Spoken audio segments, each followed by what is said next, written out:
우리 하나님 말씀 출애굽기 27장 1절에서 8절 말씀 보시겠습니다.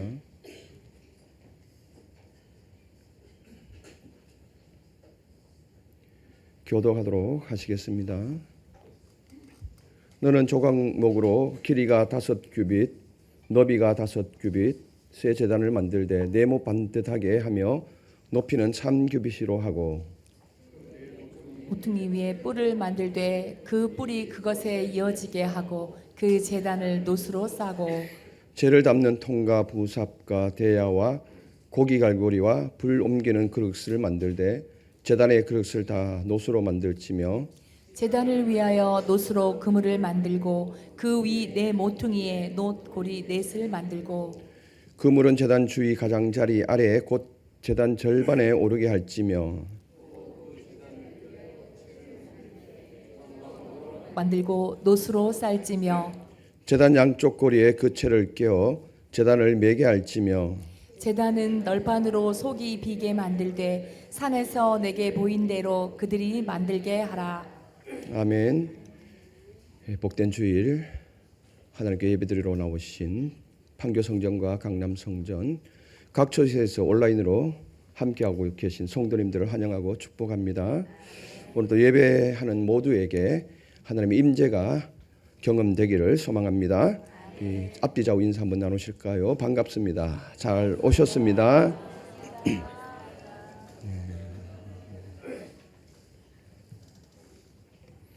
오늘부터 다시 출애굽기로 돌아와서 성막 건축에 대한 이야기를 이어가도록 하겠습니다. 출애굽기 후반부에는 하나님께서 이스라엘 백성과 함께 거하시기 위해서 성막을 세우신 이야기가 전개되고 있습니다. 우리가 출애굽기를 쭉 읽어 나가다 보면은 시내산 이전까지는 이 이야기들이 주제들이 매우 역동적으로 펼쳐지고 있죠. 하나님의 기적적인 이야기들이 많이 나오는데 시내산 이후에 이제 율법을 받은 다음부터는 이 이야기가 굉장히 지루하게 펼쳐지고 있습니다. 성막에 관한 세부 사항들을 쭉 이야기하고 있기 때문에 도대체 그것이 지금 오늘을 살고 있는 우리에게 무슨 의미가 있을까? 아주 힘들어합니다. 그런데 그 속뜻을 들여다보면 매우 깊은 복음적인 의미가 담겨져 있다는 것입니다.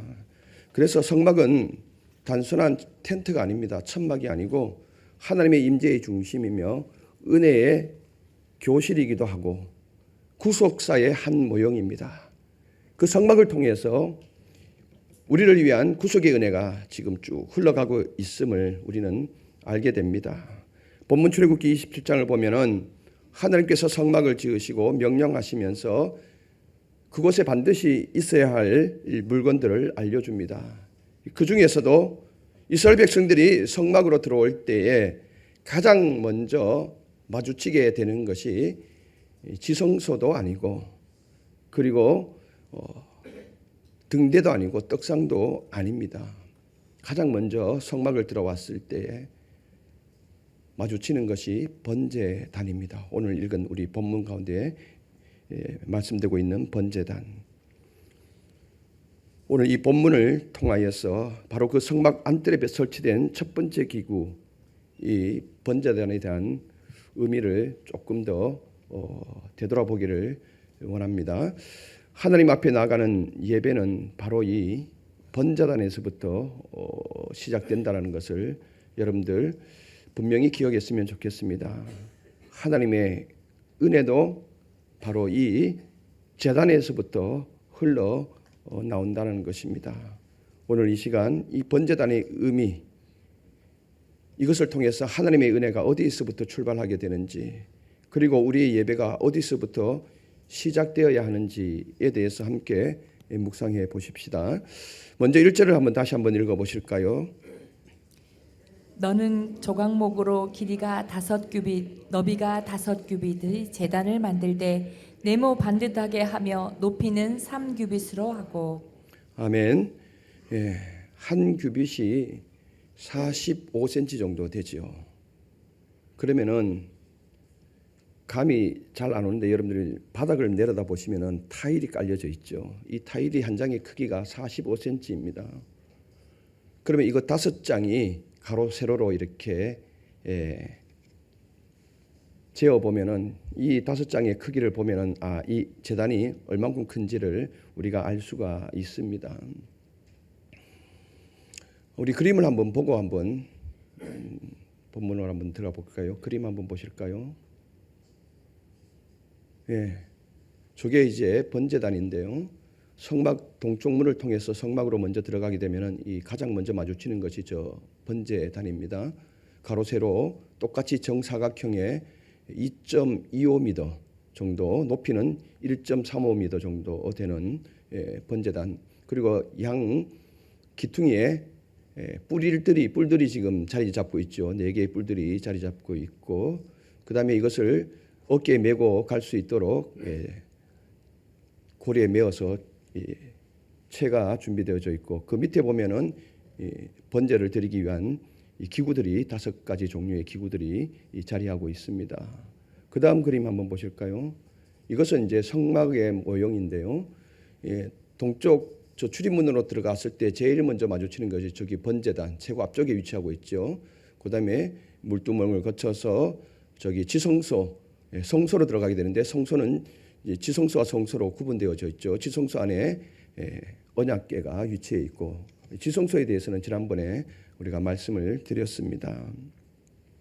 자, 그러면은 이 번제단은 성막에 들어가는 자가 가장 먼저 마주치는 장소입니다. 그러면 왜 하나님은 성막 입구에 번제단을 두셨을까요? 여기에 대한 깊은 의미가 있죠. 성사학자 피터 앤스는 이 번제단에 대해서 이렇게 이야기를 하고 있습니다. 같이 한번 읽어보실까요? 번제단은 하나님의 임재에 이르기 위한 출입문이다.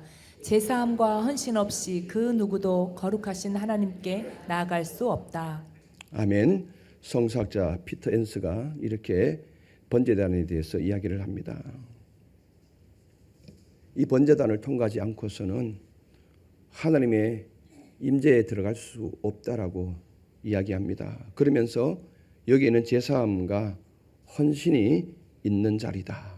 이것을 거쳐야만이 거룩하신 하나님께 나갈 수 있다라고 해석하고 있습니다. 그렇습니다. 번제단은 제사함과 헌신의 자리입니다.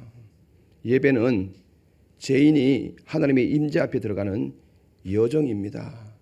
그렇기 때문에 이 예배는 굉장히 믿는 사람들에게 있어서, 신앙인에게 있어서 굉장히 소중합니다. 그래서 오늘 드려지는 이 예배뿐만 아니라 또 여러분들은 가정에서도 예배를 드리죠.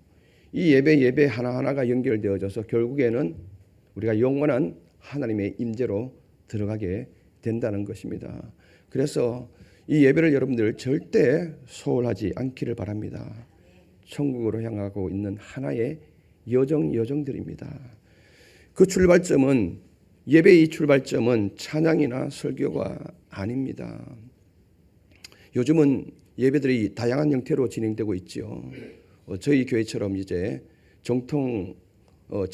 이제 예전부터 행해오는 이 방식으로 드려지고, 또 어떤 교회들은 열린 예배 스타일로 해서 찬양으로부터 시작되어지는데요. 근데 예배가 언제부터 시작되어지느냐? 보통 보면은 예전에는 강단 위에 종이 있었죠. 그래서 예배 인도자가 강단에 올라와서 종을 땅 치면은 그때 이제 시간 맞추어서 그 정시에 예배가 시작되어지고 성가대의 송령이 울리게 되어집니다. 그러면 예배의 시작이 어디냐? 종이 칠 때부터이냐, 아니면 성가대 송령이 울릴 때부터이냐? 이것도 아니라는 겁니다. 종을 칠 때도 아니고 성가대 송령이 시작될 때도 예배의 시작이 아니라는 거예요. 바로 회개와 헌신이 우리 마음 가운데 담겨질 때 예배가 시작된다는 것입니다. 이게 바로 번제단이죠. 그래서 이 번제단은 은혜의 문턱입니다. 이것을 넘지 않고는 하나님의 거룩으로 나갈 수 없는 거죠. 이 은혜 없이는 하나님께 결코 나갈 수 없다라는 선언입니다. 그러므로 우리의 은혜는 감정에서 시작되는 것이 아닙니다. 물론 우리가 찬양을 부르면서 또 복음 성가를 부르면서 감정에 몰입되기도 합니다. 분위기에 휩싸여서 은혜를 받기도 합니다. 은혜가 감정에서 주어질 때도 있고 또 분위기에서 주어질 때도 있는데, 그러나 더 중요한 것은 은혜는 죄인이 하나님 앞에 죄를 자복하고 자신을 죽이고 헌신의 제물로 드려지는 그 자리에서 시작된다는 것입니다. 그렇다면 우리 곰곰이 한번 생각해 보십시다. 여러분, 예배가 시작되어졌습니까? 시작되지 않았습니까?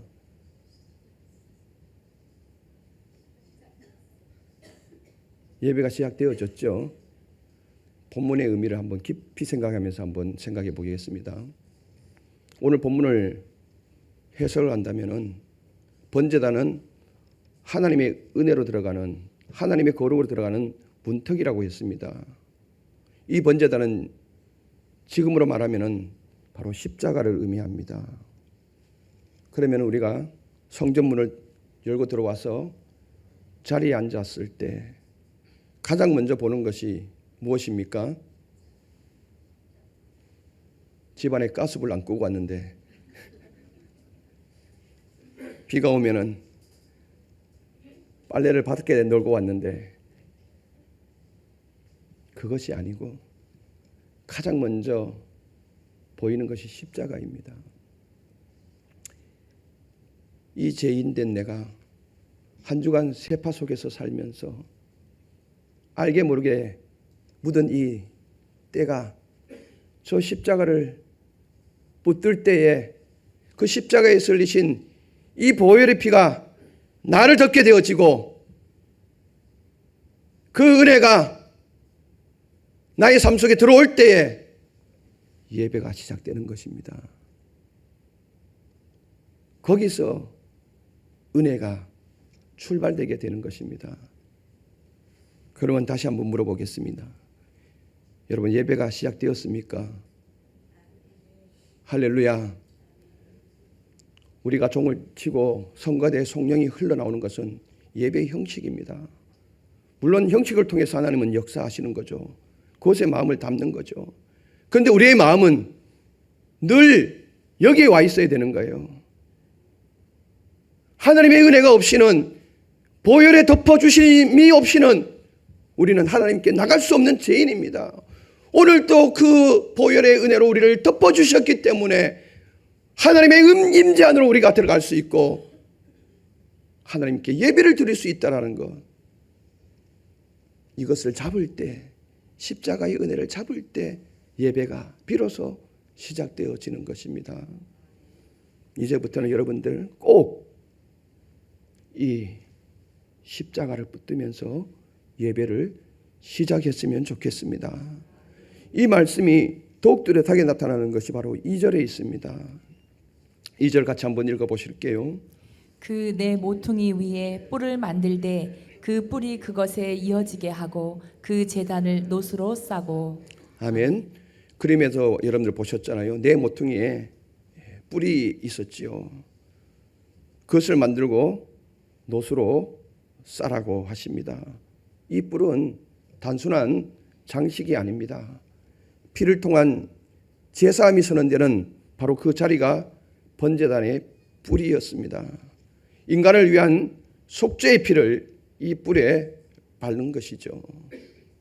구약시대 때 이스라엘 백성들이 죄의 용서함을 받기 위해서 제물을 가지고 흠 없는 제물, 완전히 깨끗한 이 제물을 가지고 성막을 들어옵니다. 그러면 들어오게 되면 가장 먼저 마주치는 것이 번제단이라고 했지 않습니까? 그 번제단 앞에서 제사장이 이 한 인간과 또 이 가지고 온 이 제물을 가지고 안수를 하게 됩니다. 그러면 이 사람에게 있는 이 죄가 어디로 넘겨가게 됩니까? 가지고 온 흠없는 이 제물에게 죄가 넘어가게 되는 거죠. 전가되게 된다는 거죠. 넘어가게 되죠. 그래서 죄가 있으면 반드시 죽게 되어져 있습니다. 이 제물이 내가 죽어야 되는데 이 죄가 이 제물로 양에게 전가되어졌기 때문에 이 양이 죽어야 되는 거죠. 대신 죽는 겁니다.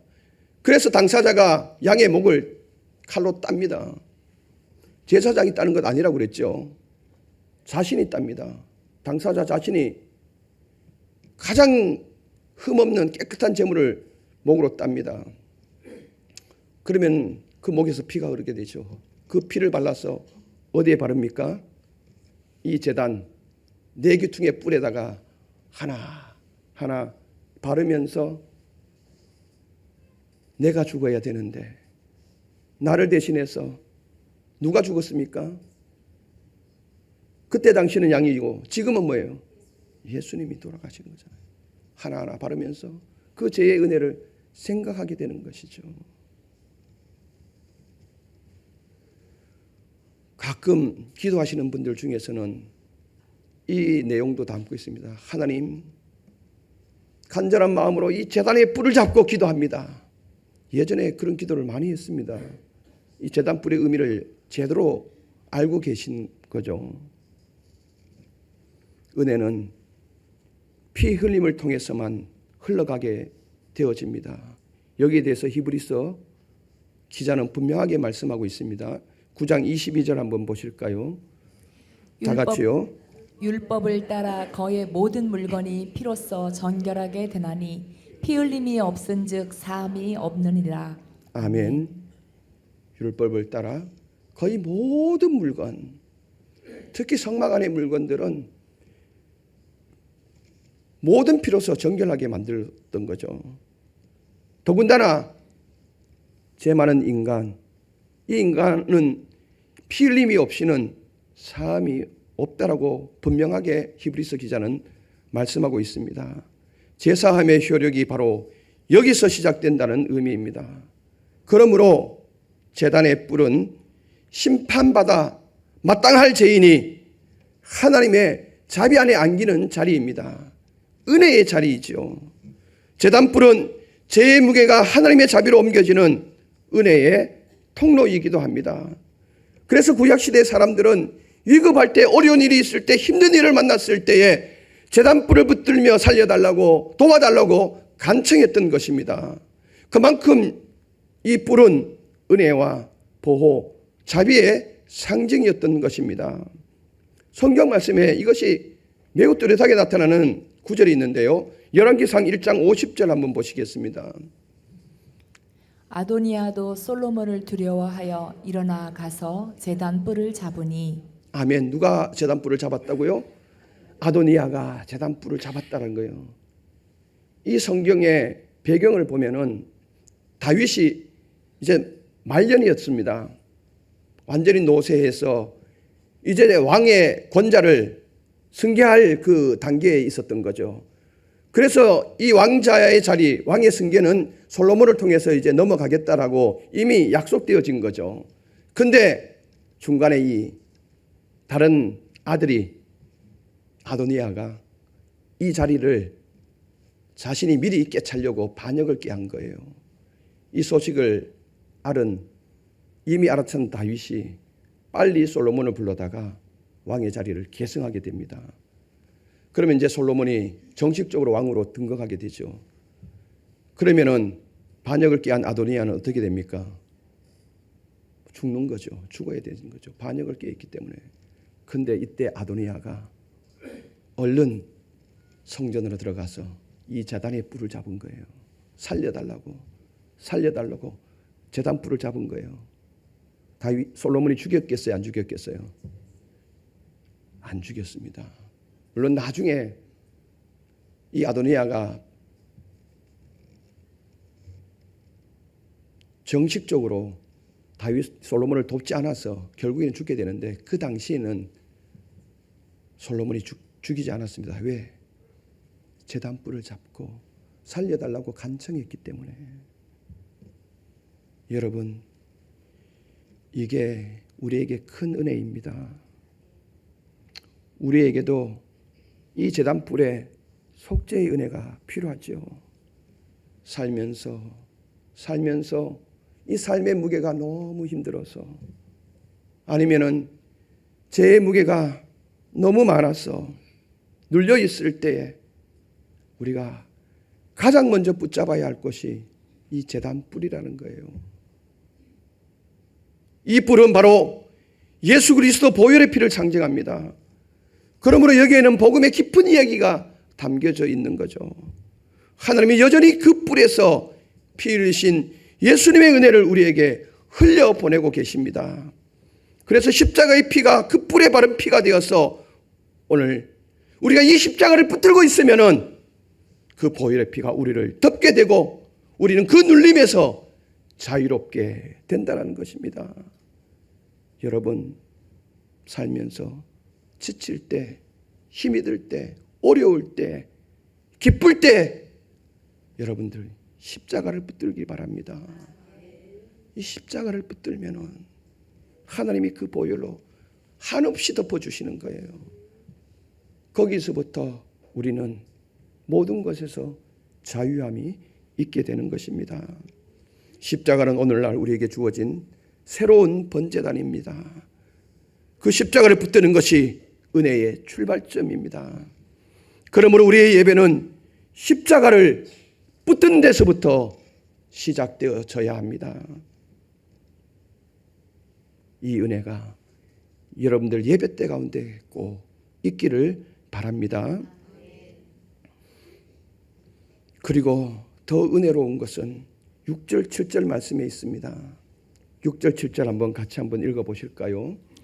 또 그 제단을 위하여 재를 만들되 조각목으로 만들고 노수로 쌀지며 제단 양쪽 고리에 그 채를 꿰어 제단을 매게 할지며. 아멘. 아멘. 이 장치는 무엇입니까? 제단을 옮기기 위한 하나님이 장치를 주는 것 아닙니까? 여러분, 막대를 깨워서 이 번제단을 운반하라고 채를 만들고 고리를 만들라고 하십니다. 그렇습니다. 번제단은 고정된 구조물이 아니라는 것입니다. 백성과 함께 움직이는 구조였습니다. 이는 하나님의 거룩함이 단지 어느 공간 안에 한계적으로 머무르는 것이 아니라 백성들과 함께 이동한다는 것입니다. 백성들과 함께 행진한다는 의미입니다. 제단은 그냥 그 자리에 머물러 있는 것이 아니라 백성들이 움직일 때마다 하나님이 함께 해주신다는 선언입니다. 얼마나 감사합니까? 만약에 제단이 움직이지 않고 계속 여기만 있다면 여러분들 매일매일 성전을 찾아와야 될 겁니다. 세상 사람들 한번 보십시다. 입시철이 되면 사람들이 어디로 찾아갑니까? 대구에 가면은 팔공산에 유명한 불상 하나가 있습니다. 거기 입시철이 되면은 수많은 인파들이 찾아옵니다. 여기서 불공을 드리면은 효염이 있어서 내 아들이 시험을 잘 보고 대학에 철커덕 붙는다고 해서 팔공산 유명합니다. 혹시 여기 또 찾아가시는 분 있을지 모르겠습니다.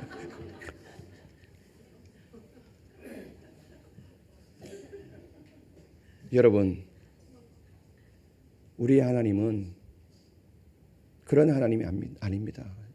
세상의 우상들은 우리가 찾아가야 됩니다. 사람들이 찾아가야 합니다. 그 지역으로. 그곳으로 찾아가야 됩니다. 자녀를 생산하지 못하는 가정이 있으면은 어디 유명한 곳이 있다면은 그곳으로 찾아가야 되는 거죠. 그런데 우리 하나님은 우리와 함께 이동해 주시는 하나님이래요. 어디를 가든지 우리가 어떤 상황에 있든지 어떤 환경에 처하든지 어떤 아픔의 자리에 있든지 수술대 위에 있든지 기쁨의 자리에 있든지 하나님은 그곳에 직접 찾아와 주신다는 거예요. 이동하시는 하나님을 말씀하고 있는 거예요. 이것이 우리에게 얼마나 큰 힘입니까? 하나님의 은혜가 교회에만 있는 것이 아니라는 거예요. 물론 상징적으로는 교회 안에 있지요. 그러나 하나님의 백성이 가는 곳 어느 곳이라면 하나님의 은혜가 주어진다는 거예요. 그것이 직장이든 가정이든 학교이든 골방이든 어려움을 당하는 자리이든 아픔의 자리이든 기쁨의 자리이든 하나님은 함께 이동하신다는 거예요. 그러므로 예배는 공간이 아니라 우리의 삶으로 드려져야 한다는 것입니다. 번제단은 하나님이 정하신 장소보다 하나님이 함께하는 방향성을 보여주는 것입니다. 우리가 거하는 광야, 집, 우리 속의 아픈 상처와 함께 하신다는 은혜의 표현입니다. 이것이 바로 번제단이라는 거예요. 얼마나 힘이 됩니까? 오늘 이 예배 자리를 끝나고 여러분 또 치열한 삶의 현장으로 들어갈 때 그때 하나님은 우리와 함께 어떻게 해요? 옮겨 가신다는 것입니다. 각자의 삶의 자리로 옮겨 가신다는 것입니다. 그러므로 하나님의 은혜의 임재는 인간이 만들어내는 조성하는 창작이 아니라 인간이 하나님의 말씀에 순종할 때 거기에 역사가 일어난다는 것이죠. 8절 말씀 한번 읽어보시겠습니다. 다 같이요. 제단은 널판으로 속이 비게 만들되 산에서 내게 보인 대로 그들이 만들게 하라. 아멘.